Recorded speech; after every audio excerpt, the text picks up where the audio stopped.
நேயர்களுக்கு வணக்கம். இன்னைக்கு வந்து இந்தியாவுல வந்துட்டு பார்த்தீங்கன்னா, ஒரு பெரிய ஷாக் வாகன ஓட்டினர் எல்லாருக்கும். என்ன கேட்டீங்கன்னா, இங்கேருந்து லாங் ட்ராவல்ஸு எல்லாருக்குமே. இங்கேருந்து வெளியூர் போறவங்க, கார்ல அடுத்த ஸ்டேட்டுக்கு போறவங்க, இங்க அத்தன பேருக்குமே ஏன் நம்ம ஸ்டேட்டுக்குள்ள சுத்துறதும் ஒரு பெரிய அதிர்ச்சி வந்திருக்கு. அது என்ன கேட்டீங்கன்னா, சுங்கச்சாவடியோட கட்டண உயர்வு. இது மக்கள் ரொம்ப ஷாக் ஆயிட்டாங்க. உதாரணத்துக்கு என்ன கேட்டிங்கன்னா, இன்னைக்கு இருக்கிற நிலைமை கேஸ் தட்டுப்பாடு நடந்துட்டுருக்கு. அப்புறம் கேஸோட விலை வந்துட்டு வெளிய கமர்ஷியல் கேஸ் எல்லாம் வந்து ரொம்பவே ஏறிட்டுருக்கு. இந்த மாரி நிலைமையில வந்து கவர்மெண்ட் இப்போ வந்து டோல்கேட் ஏத்துறதுன்றது சரியில்லன்னு தான் எங்களோட வாதம். ஏன்னா, ஏற்கனவே மக்கள் வந்து ரொம்ப கஷ்டத்துல இருக்காங்க.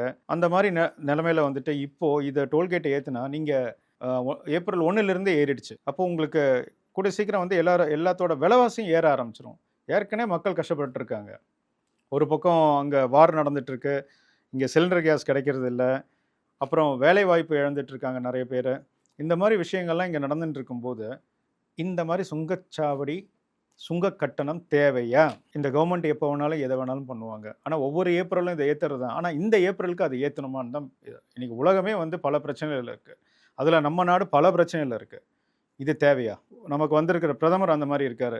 மக்கள பத்தி யோசிக்கிறது கிடையாது. மக்களோட தேவைகள பத்தி சிந்திக்கிறது கிடையாது. எதுவுமே பண்றதில்ல.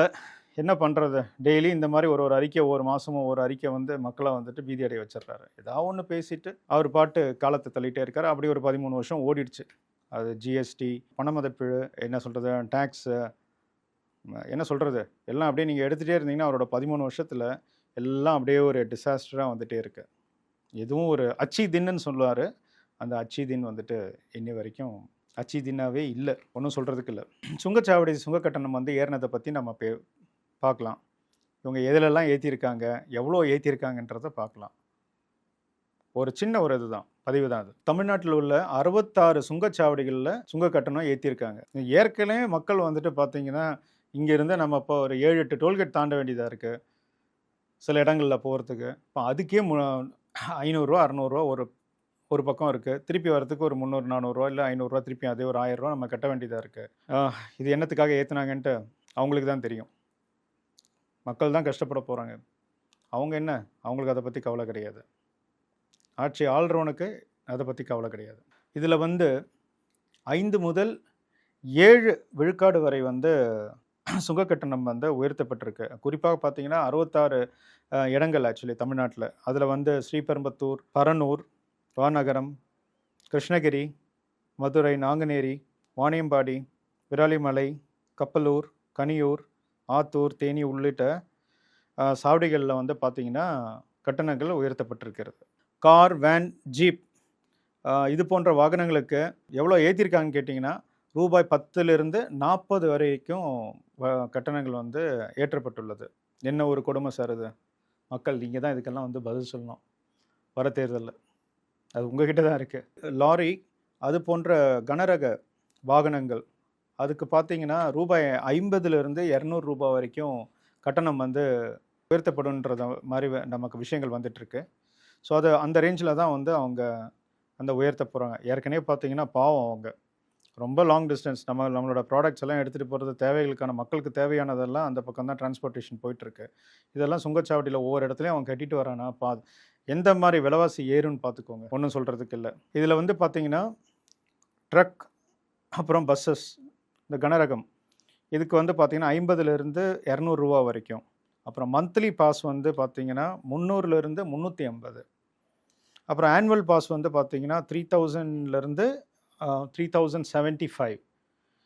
இந்த மாரி எல்லாமே ஏற்றப்பட்டுள்ளது. இந்த சுங்க கட்டண உயர்வு.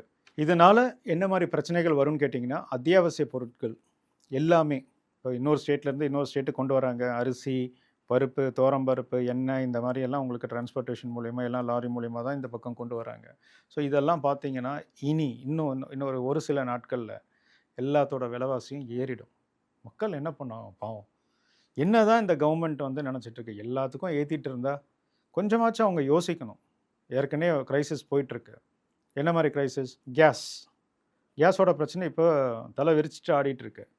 அந்த மாரி நிலைமையில இருக்கும்போது அதான் விறகு வச்சுட்டு பண்றாங்க. அந்த விறகு விலையெல்லாம் ஏறி இருக்குன்றாங்க. மக்கள் எந்த பக்கம் போனாலும் அங்கே வந்து அதிகமாக பைசா செலவு பண்ண வேண்டியதாக இருக்குது. ஸோ அந்த மாதிரி நேரத்தில் கவர்மெண்ட்டு தான் கொஞ்சம் இறங்கி வந்து இன்னொரு ஓகே இப்போ நிலைமை சரியில்லை அப்படின்ட்டு இதை ஏன் இப்போதைக்கு ஏற்றணுன்றது தான் கேள்வி. ஏற்றி ஏன் எல்லாத்தையும் மக்கள் மேலே சுமைகளை வந்து இன்னும் அதிகமாக சுமத்துறீங்க? மக்கள் வாழ்கிறதுக்காக தானே நாங்கள் உங்களை செலக்ட் பண்ணோம். நீங்கள் போட்டு எங்களை போட்டு அழுத்திட்டு இருந்துன்னு அமுத்திட்டு இருந்தீங்கன்னா நாங்கள் எங்கே போகிறது? மக்கள் எங்கே போவாங்க? அவ்வளோதான் மக்களே. மக்கள் நீங்கள் தான் முடிவு பண்ணணும். அச்சு தின்னும் இல்லை, எந்த தின்னும் இல்லை இவரோட ஆட்சியில். மக்கள் நீங்கள் தான் தீர்ப்பு கொடுக்கணும். நன்றி.